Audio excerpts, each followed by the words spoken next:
이 시간에는 예정된 계획대로 우리 월기총 특임총재 김호일 목사님 그 주대와 기독교회 내 그 발대식에 관련해서 기자회견을 이제 간단히 하도록 그렇게 하겠습니다. 먼저 우리 이기범 목사님께서 한번 질문을 해주시겠어요? 네, 오늘 설교와 추대사 뭐 등등 참고하셔가지고 오늘 네. 그 발대식을 통해서 우리 김호일 목사님 총재 축하를 드리고 반드시 4.15 총선에 승리를 하기 위해서 우리가 다 같이 모임을 갖고 기도를 했습니다.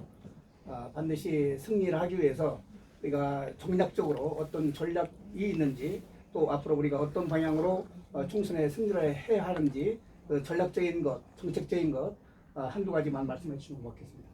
그러니까 우리는 이제 기성 정치 세력이나 정당이 당약 위주로 정치를 해와서 사회적인 약자 그룹이 굉장히 소외가 되어 있는 그런 현실이기 때문에 노인이나 장애인이나 그 영세 그 상공인이나 아동이나 이런 부분에 그 복지가 굉장히 그 요망되는 그런 실정입니다. 그래서 앞으로 그런 사회적인 약자의 그 복지를 구현하기 위해서 특단의 그 정책을 제시하고 그걸 실천하는 쪽에 우리가 최선을 다할 것인데, 이번에 선거가 지역구 의원을 뽑는 선거가 있고 동시에 정당 정책을 지지하는 그런 투표가 있기 때문에 이번에는 비례연동제라는 게 도입돼 가지고 47명의 비례대표 중에 17석은 이제 큰 당이 배분을 해가는 것이고, 나머지 30석은 신생 군소정당한테 배당을 하는 그런 방식입니다. 그래서 이번에 우리가 그 차별화된 정책을 국민들한테 많이 알리면은 정당 투표에서 많은 지지를 얻어서 많은 사람이 원내 진입을 해가지고 이런 복지 정책이 구현되는 나라를 만들어 나갈 수가 있습니다. 그러니까 득표를 위해서 나름대로 관계하는 조직이나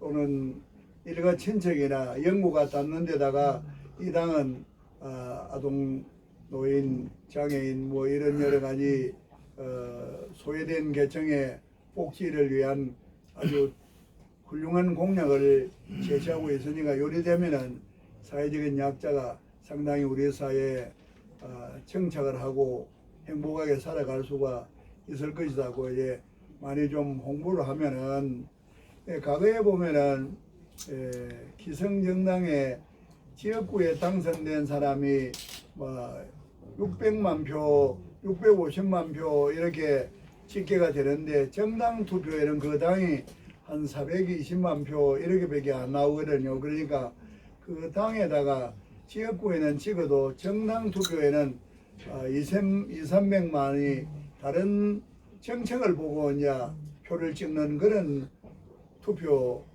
성향을 우리 국민들이 갖습니다. 한때와 친박 연대라는 것이 있었는데 그것도 정당 투표에 156만 표나 받아가 8명이 비례대표로 국회의원이 된 일이 있거든요. 그러니까 이번에 우리가 이제 정당 투표를 많이 하는데 사회적인 약자가 일단은 이제 노인이 요새 인구가 많지 않습니까? 그런데 우리나라가 65세 이상을 노인으로 하는데 노인 인구가 800만입니다, 지금.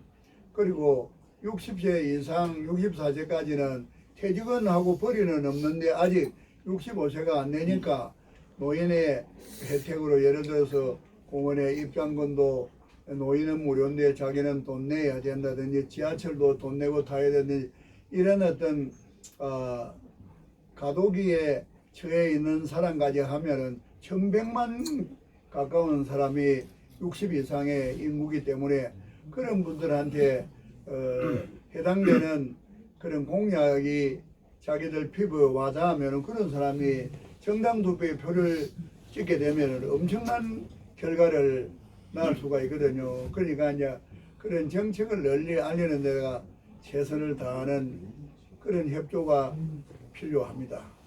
예, 좋은 말씀 감사합니다. 우리 그 주창보 언론사 단체 그 사단법인 그 대표선을 가진 주창보 목사님. 네, 네. 감사합니다. 사단법인 한국신문방송 언론인협회 회장되는 주창보입니다. 우리 그 21세기는 복지 시대인데 하여튼 바야흐로 진짜 전문적인 복지 시대에 걸맞게 한국 복지당 탄생을 진짜 진심으로 축하드립니다. 여러분 뭐 국내에 30개 이상의 정당이 난립되고 있습니다. 물론 이제 굉장히 좋은 증상으로 보고 있는데 지금까지는 지역 국회의원들을 뽑았기 때문에 지역 발전에 위해서 고생을 많이 했고 또 나름대로 또 지역이 지자체를 통해서 발전했다고 생각이 됩니다. 그러나 이제 지금은 직능을 대표하는 이런 그 정당이 굉장히 필요하다 이런 측면에서 하나님의 뜻에 의해서 이제 직능당이 이제 활성화되는 이런 굉장히 중요한 이런 21세기를 우리가 맞이하고 있습니다. 다행히 우리 그 한국 복지당은 정치 경험과 사회 경험 또 민주화 운동 이런 경험이 풍부한 김호일 우리 총재님을 한국 복지당의 총재님으로 세우신 것에 대해서 참 하나님의 크신 뜻이 있다 이렇게 생각이 됩니다.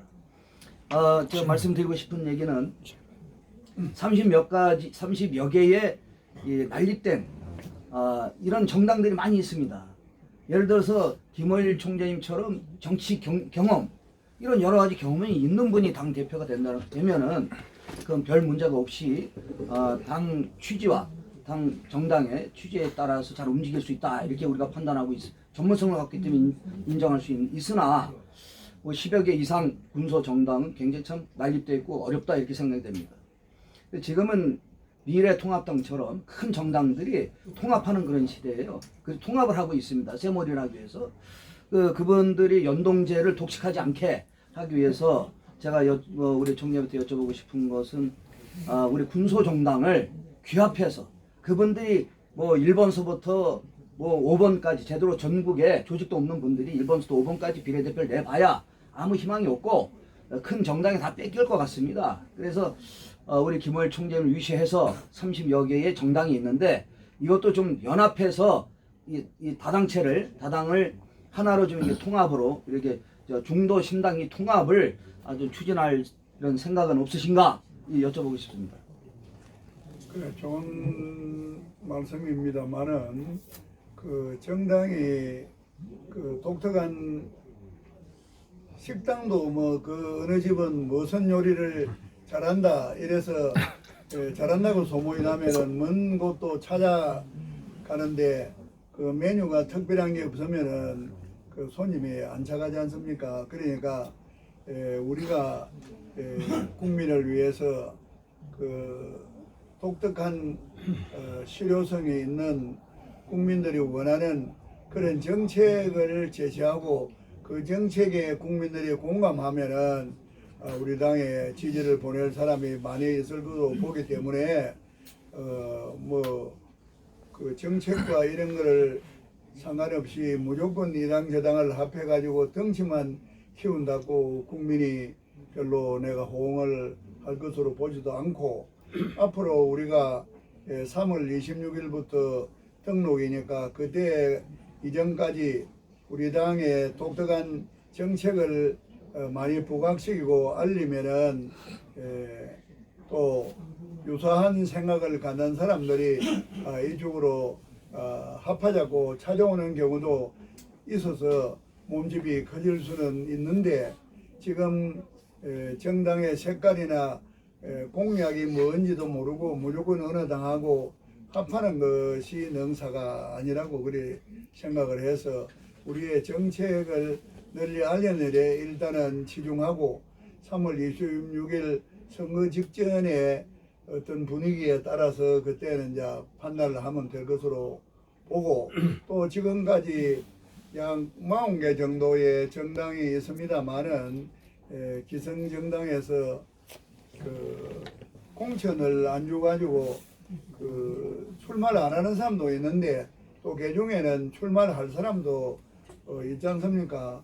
그리고 내가 지금 자유한국당 이번에 무슨 저기 미래통합당인가 이런 이름을 가졌는데 거기 보니까 무조건 다선 의원을 물갈이 한다 이렇게 하는데 선수가 많아도 성실하고 의정활동에 선거가 많은 사람은 더욱더 그런 사람이 정치 경험을 가지고 국민을 위해서 정치를 해야 되는데 뭐 국회의원 여름을 해도 무조건 하지 마라. 신인들이 무조건 또 착하자는 법이 있습니까? 어느 당마다 요새 새로 영입하는 사람들이 발표하자마자 약점이 많아가 도로 사퇴하는 이런 경우들이 있는데 정치를 처음 한다고 다 훌륭하고 깨끗한 것도 아닌데 지금 보면은 다선이라고 무조건 물갈이를 하는 것은 악화가 양화를 구축하는 그런 내용이 된다고 보거든요. 그래서 의원 외교를 합니다.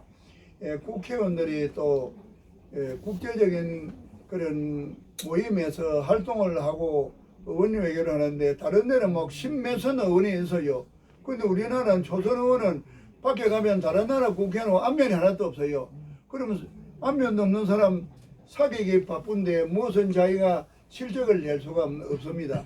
그래도 갈록에서가 작년에 회의에 가니까 일본 의원누하고 만났다, 미국 의원누하고 만났다 이래가 구면일 때는 말이지 아주 교제가 수월고 그래가지고 우리가 제안하는 것이 동의를 받아가지고 통과되려고 이런 의원의 결실을 거두는데 전부 다선을 대피고 조선의원만 맨날 매고 자면 우리는 맨날